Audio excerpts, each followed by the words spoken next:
Joining us now on the telephone, freelance journalist Ryan Chilcote. He's outside of Parliament. So, Ryan, what can you tell us? Well, on my way to the Houses of Parliament, to be exact, I am at Putney Bridge, making my way. Pretty normal traffic, I have to say, right here. I've been listening to eyewitness reports from the scene, and it is much as you described. Not just the Houses of Parliament, but keep in mind a lot of the administrative buildings, because there are so many members of Parliament that they have offices in several buildings surrounding it.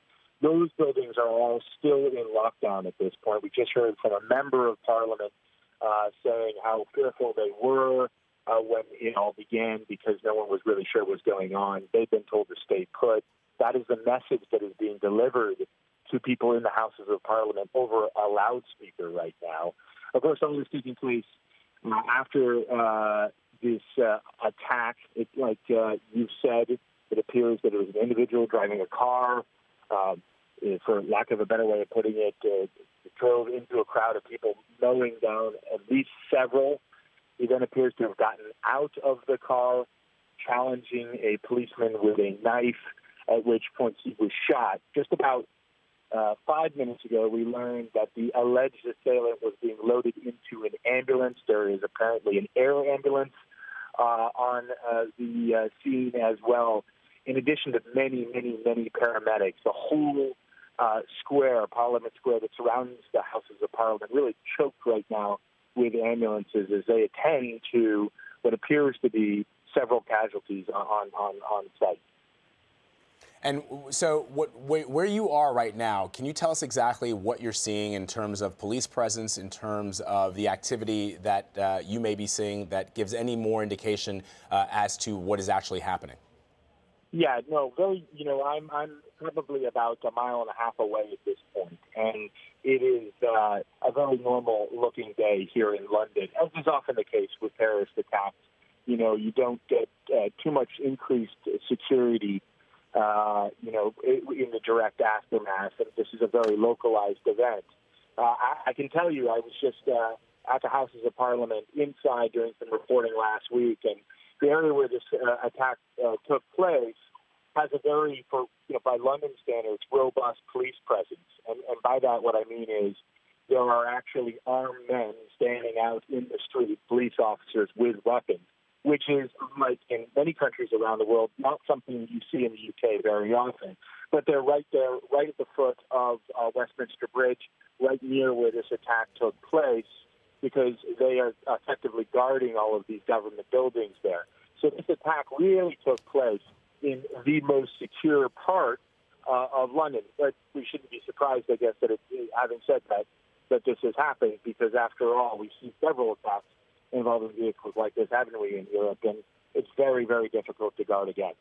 Yeah, and Ryan, the other thing that I was thinking about, Vlad and I were talking about Nice, and we were talking about Berlin and the use of a vehicle. Yes. But the other thing that I was thinking about is about the very attacks that have happened in London over the past few years, and how many of them involved stabbings, many of them involved what seemed like random victims. I'm thinking about Labour MP Joe Cox, who was stabbed by a right-wing extremist, and that was last year. Prior to that, a year before that, there was a stabbing in the subway, the Tube. 3 people were stabbed there, and of course, Lee Rigby, the British soldier, who was stabbed as well by somebody, 2 Islamist extremists. Yes, and it's important to point out that it is very difficult to get your hands on firearms in the United Kingdom, which is one reason, logic would dictate, that so many of these attacks involve knives.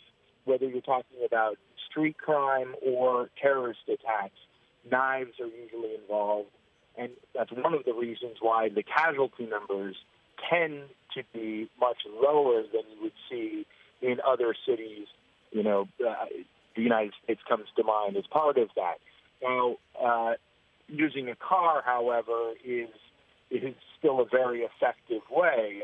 And I was listening to Jonathan earlier talking about the tourists on Westminster Bridge. I can tell you I was actually doing some reporting in front of a camera there just last week. And Westminster Bridge, even now, even though, the weather's still not great in the UK, it's midweek, teeming with tourists. every tourist, from around the world, they want to get onto Westminster Bridge and they want to get a picture of themselves, a selfie with Big Ben behind them.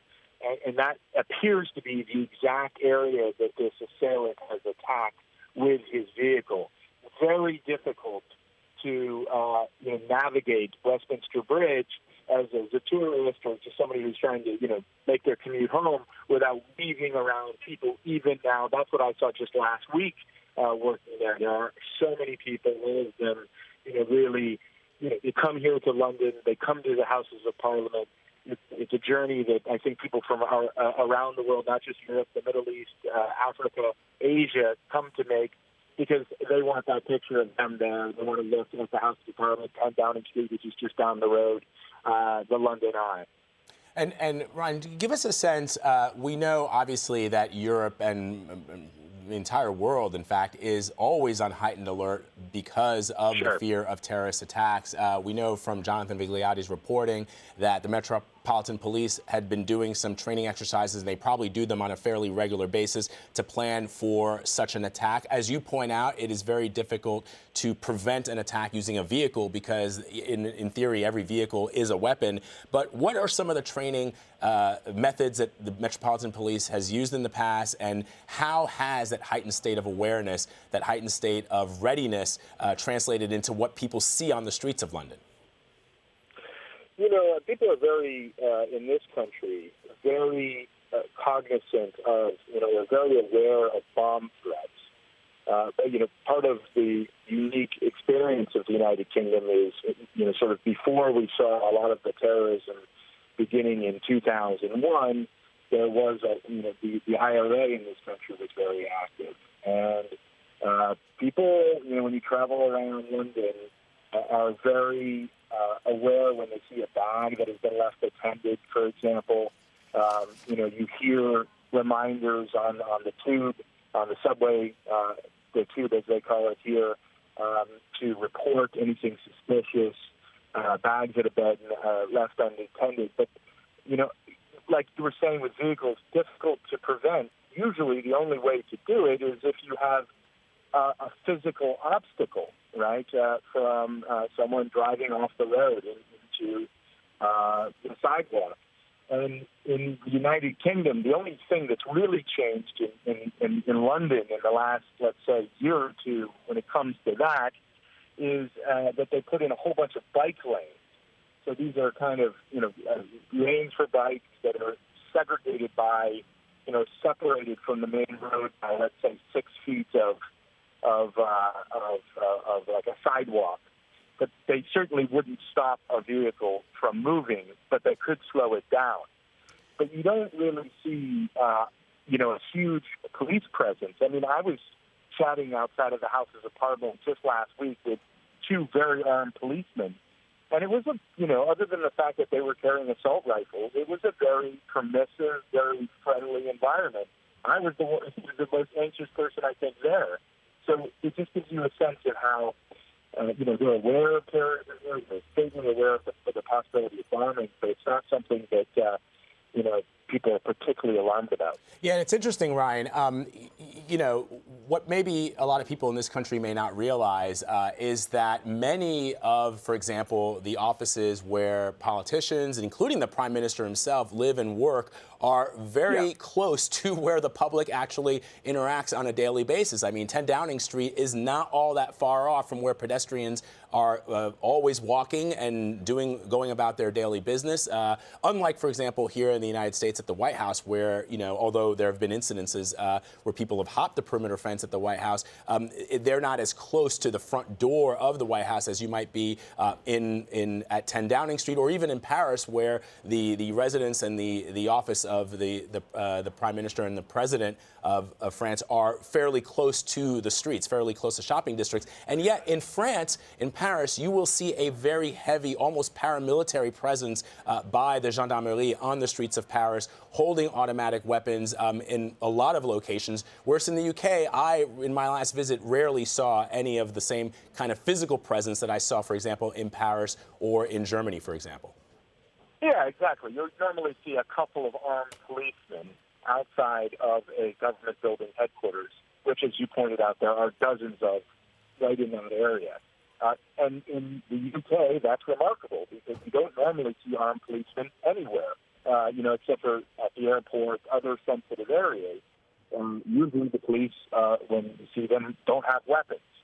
So, it is very different in that sense, and it is very concentrated. It really does take a little while to get your head around the fact that you've got the Prime Minister about, a football field length away from the Houses of Parliament, about 100 yards down the street. You've got MI5 down a couple of hundred yards. All of the members of Parliament, 650 of them right there. Now, there are tunnels, some of which they don't tell you about, most of which, were sort of dug during World War II that link a lot of the government buildings. So it's not every day that you see the parliamentarians, members of Parliament walking around, but you definitely do see them. You see even government ministers just making their way. They don't have to use the tunnels. There's not a particular reason, unless they're running for a vote or something, to do that. So it's very different than, say, Washington, D.C., where, a lot of our representatives and leaders are really protected from the general public.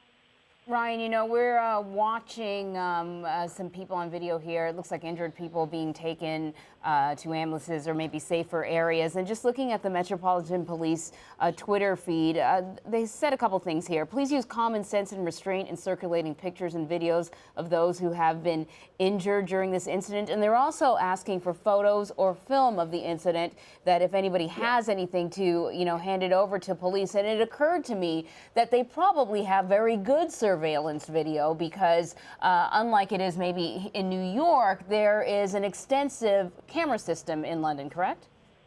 That's exactly correct. So there would be a lot of surveillance video, particularly from this area, where you don't have police in the UK, you do have surveillance, right?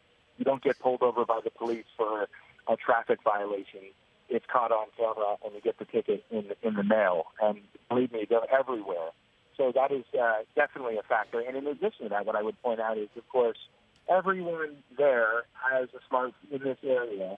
Let's say the tourists or just people crossing the bridge, they all have smartphones. We know now from some of the video that's coming out that I've seen on Twitter, people actually videotape part of what happened, and definitely the immediate aftermath. And in addition to that, of course, you have journalists that work inside the Houses of Parliament itself, right? So not all journalists are given accreditation to work in the Houses of Parliament, but there are some, and they were tweeting within seconds. I mean, I saw a photo of two armed police leaving the Houses of Parliament, taken by a Scottish reporter, literally within 2 minutes of the attack. So there will be a lot of photo evidence. All right, freelance journalist Ryan Chilcote joining us just in London at the moment. Ryan, thank you very much. Stay safe as you continue your reporting. We'll check back in with you a little later.